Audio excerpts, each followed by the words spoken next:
ಇನ್ನು ಇದೇ food safety ಅಧಿಕಾರಿ ನಾಗರಾಜು ಅವರ ಕಚೇರಿಯ ಫ್ರಿಡ್ಜ್ನಲ್ಲಿ ಕೊಳೆತ ಆಹಾರ ಪತ್ತೆಯಾಗಿದೆ. ಚಿನ್ನಾಭರಣ ಬೆಳ್ಳಿಯ ಆಭರಣದ ಖಜಾನೆ ಮಾತ್ರ ಅಲ್ಲ, ಇವ್ರ ಕೆಲಸ ಯಾವ ರೀತಿಯಾಗಿತ್ತು ಅನ್ನೋದಕ್ಕೆ ಸಾಕ್ಷಿಯಾಗಿ ಅವರದ್ದೇ ಕಚೇರಿಯ ಫ್ರಿಡ್ಜ್ನಲ್ಲಿ ಕೊಳೆತ ಆಹಾರ ಸಿಕ್ಕಿದೆ. ಲೋಕಾಯುಕ್ತ ಅಧಿಕಾರಿಗಳ ದಾಳಿಯ ಸಂದರ್ಭದಲ್ಲಿ ಅಧಿಕಾರಿ ಜಿಎಸ್ ನಾಗರಾಜು ಅವರ ಅವಾಂತರ ಬಯಲಾಗಿರೋದು. ಫ್ರಿಡ್ಜ್ನಲ್ಲಿ ಕೊಳೆತು ನಾಡ್ತಾ ಇವೆ ಆಹಾರದ ಸ್ಯಾಂಪಲ್ಸ್. ದಾವಣಗೆರೆ ಜಿಲ್ಲಾಸ್ಪತ್ರೆ ಬಳಿ ಇರುವಂತಹ ಫುಡ್ ಸೇಫ್ಟಿ ಕಚೇರಿ ಇದು. ಫುಡ್ ಸೇಫ್ಟಿ ವಿಭಾಗದ ಮುಖ್ಯಸ್ಥ ನಾಗರಾಜು ಅವರ ನಿರ್ಲಕ್ಷ್ಯ ಈ ಮೂಲಕ ಬಯಲಾಗಿದೆ. ಆ ವಿಜುವಲ್ಸ್ನ ನೀವು ಗಮನಿಸ್ತಾ ಇದ್ದೀರಿ. ಬಾಕ್ಸ್ ಮೇಲೆ ಸ್ಯಾಂಪಲ್ ಕೋಡ್ ಕೂಡ ಹಾಕದೆ ಬೇಕಾಬಿಟ್ಟಿಯಾಗಿ ಸಂಗ್ರಹ ಮಾಡಲಾಗಿದೆ. ಹೀಗಾಗಿ ಲೋಕಾಯುಕ್ತ ಎಸ್ಪಿ ಡಾಕ್ಟರ್ ನಾಗರಾಜ್ಗೆ ತೀವ್ರ ತರಾಟೆಗೆ ತೆಗೆದುಕೊಂಡಿದ್ದಾರೆ.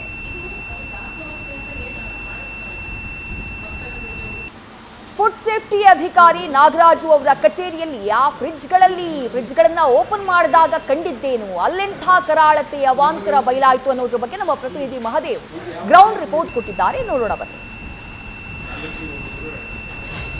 ದಾವಣಗೆರೆಯಲ್ಲಿ ಏನು ಆಹಾರ ಸುರಕ್ಷತಾ ಅಧಿಕಾರದಂತ ನಾಗರಾಜ್ ಜಿಎಸ್ ಅವರ ಮೇಲೆ ಲೋಕಾಯುಕ್ತ ರೇಡ್ ಆಗಿತ್ತು. ಈಗ ಅವರ ಕಚೇರಿ ಮತ್ತು ಮನೆ ಸೇರಿ 5 ಕಡೆ ರೇಡ್ ಆಗಿದೆ.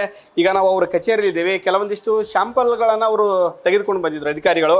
ಅಂದರೆ ಆಹಾರದ ಸುರಕ್ಷತೆ ಗುಣಮಟ್ಟ ಯಾವ ಥರ ಇದೆ, ಅದನ್ನು ಜನರು ಯಾವ ಮಟ್ಟಿಗೆ ಸೇವಿಸಬೇಕು, ಅದು ಅವರಿಗೆ ಸೇವಿಸೋಕ್ಕೆ ಯೋಗ್ಯ ಹೌದು ಅಲ್ಲ ಅಂತ ಹೇಳಿ ಪರೀಕ್ಷೆ ಮಾಡೋಕ್ಕೆ ಅಂತ ಹೇಳಿ ಸಾಕಷ್ಟು ಆಹಾರ ಪದಾರ್ಥಗಳ ಸ್ಯಾಂಪಲ್ಗಳನ್ನು ತೆಗೆದ್ರು. ಆದರೆ ಆ ಆಹಾರ ಪದಾರ್ಥಗಳ ಸ್ಯಾಂಪಲನ್ನು ನಾವು ತೋರಿಸ್ತೀವಿ. ಎಷ್ಟರ ಮಟ್ಟಿಗೆ ಅವರು ಮೇಂಟೆನೆನ್ಸನ್ನು ಮಾಡಿದ್ದಾರೆ, ಡೀಪ್ ಫ್ರಿಡ್ಜಲ್ಲಿ ಅವರು ಇಟ್ಟಿದ್ದಾರೆ.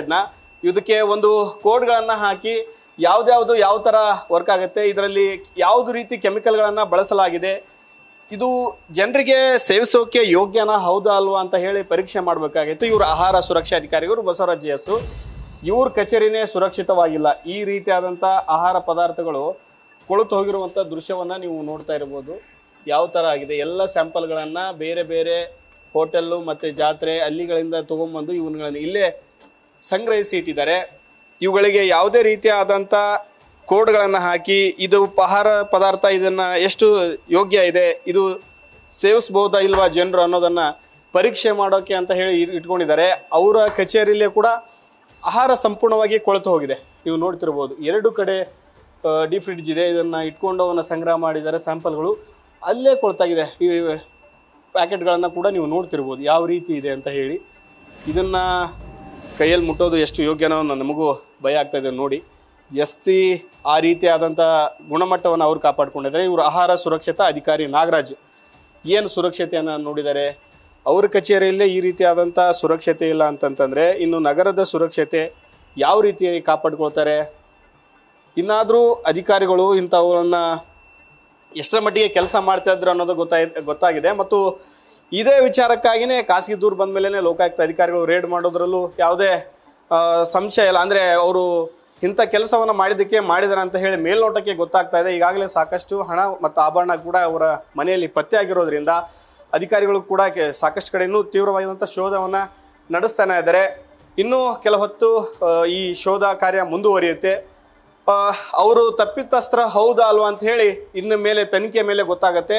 ಅವರು ಆದಾಯ ಅಂತ ಮೀರಿ ಆಸ್ತಿಯನ್ನು ಮಾಡಿದರೆ, ಹಣವನ್ನು ಹೊಂದಿದ್ರೆ, ಯಾವುದೇ ರೀತಿಯಾದಂಥ ಚಿರಾಸ್ತಿಯನ್ನು ಮಾಡಿದರೆ ಅವ್ರ ಮೇಲೆ ಕಠಿಣ ಕಾನೂನು ಕ್ರಮ ಆಗೋದಂತೂ ಸತ್ಯ.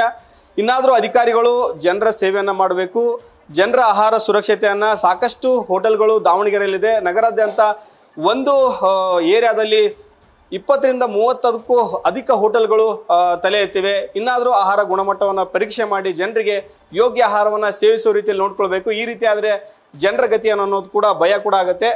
ಕ್ಯಾಮರಾ ಪರ್ಸನ್ ಲೋಕೇಶ್ ಜೊತೆ Mahadev BG, news first Davanagere.